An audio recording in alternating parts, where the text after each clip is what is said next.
We have to have a conversation about misogyny, about the rise in hate and the connection to what some call the alt-right, and I think it's a conversation that's just not being had loudly enough in our society. The motive still remains the big question, the why. Why did the 25-year-old suspect, Alec Manassian, use a van to mow down pedestrians in Toronto, killing 10 people, injuring 15 others, one of the largest mass murders in Canadian history? Police don't know the motive, but one clue: a cryptic message on Manassian's Facebook page that said, quote, "The incel rebellion has already begun." What's incel? Well, incel is short for involuntary celibacy, men who blame women for their inability to find a sexual partner. Another mass murderer in California back in 2014, Elliot Rodger, used the same language as Manassian used. But incels are just one of these many alt-right, predominantly male hate groups you can find in the dark corners on the internet. How can the government make sure this so-called toxic masculinity doesn't turn into more violent attacks? Is it time to treat these online groups the way governments treat things like terrorism?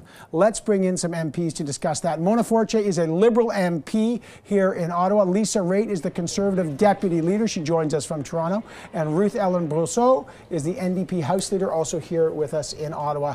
Great to have all of you here. Mona Fortier, let me just start with you again. We don't know the motive for this one suspect. I get that. But do we have to start treating these things like incel, these fundamentally misogynist groups, the way we treat terror cells? So first, I think we all agree. I want to acknowledge and recognize, to give my deepest condolences to the families and the close of the deceased and also of the injured. And I think the first responders did an amazing job in making sure that everybody was trying to be safe and also helped in this horrific tragedy. I also believe that we have to continue this conversation about gender-based violence, and that there is a lot to do. The government has put in measures. We're looking at the new strategy that we have to prevent and address gender-based violence, and this is a $200 million investment, so we are proactively making sure that we are addressing the gender-based violence matter. So it's really important to put this on the table. And you're absolutely right, by the way. The first responders, and you think of that officer, Kenny Lamb, who didn't shoot, just incredible. But Lisa Raitt, it seems to me that we treat, quote, terror. There's a debate whether this is terrorism or not. It certainly terrified people across this country. But do we have to look at these groups like incel, that we're all just becoming familiar with, and treat it a little differently?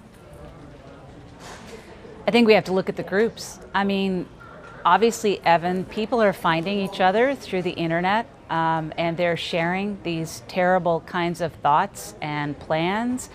And it is really disheartening to know that there was almost like a warning that went out that he had said possibly what he was going to be carrying out later that afternoon. So I think we have to pay attention to it very much. But you know, there's a lot of similarities between what happens with respect to terrorism and ISIS and this kind of extremism, and it all comes down to extreme misogyny.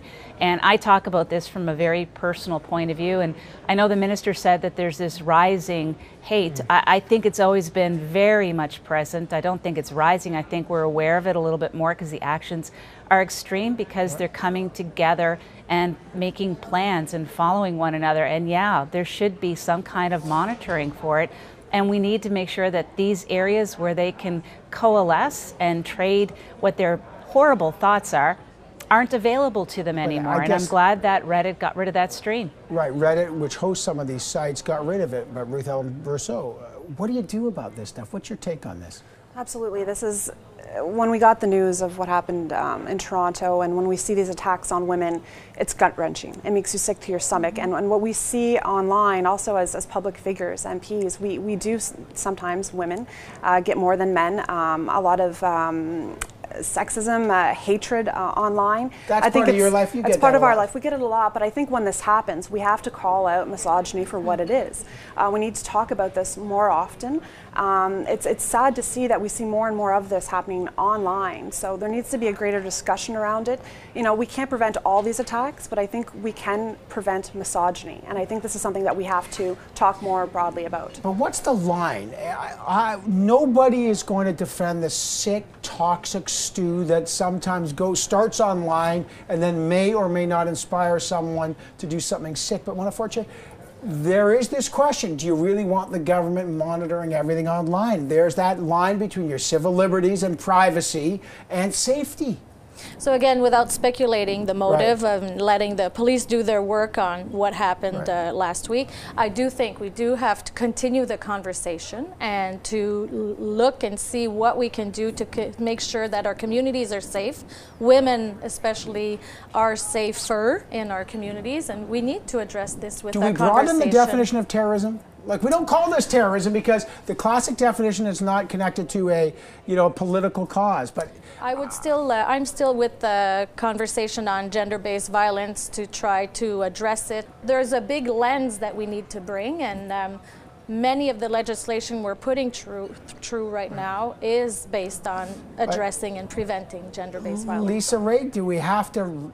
I don't know, do we have to redefine what terrorism is? And that brings on also different consequences and different rules for government. Absolutely. And let me just tell you a little story, Evan. In 2014, we had the attack on Parliament Hill. And in the moment when we didn't know who had the guns, the good guys or the bad guys, we didn't know there was only one guy. There was a moment when a lot of us inside the rooms thought we weren't going to be walking out alive. My first thought was for my kids and how sad it was going to be that they were going to see this. But the second thought was, are they going to come in and separate the men and the women and kill us first? Like, that's what my thought was. There is gender-based violence. It happens in terrorism. It happens in the case, perhaps in this case. I'm not afraid to say that the speculation is there because it certainly seems like it's there.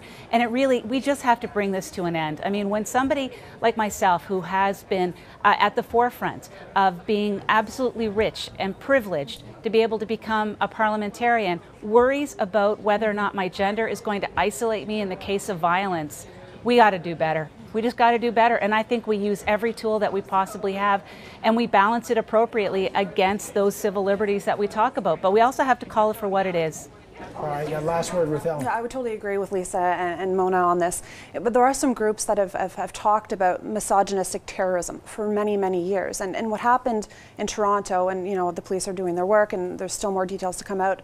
It reminds me of what happened at l'École Polytechnique, right? So the massacre in Montreal. Yes, exactly. So I think we need to have a discussion about misogyny. We have to call it out. We have to better protect women, and we have to make sure that we're raising our boys properly. So this is an ongoing discussion, and this has to stop, right? It's got to stop, we agree. How to stop it remains the critical and the most difficult question. Mona Fortier, Lisa Raitt, Ruth Brosseau, I really appreciate you weighing in.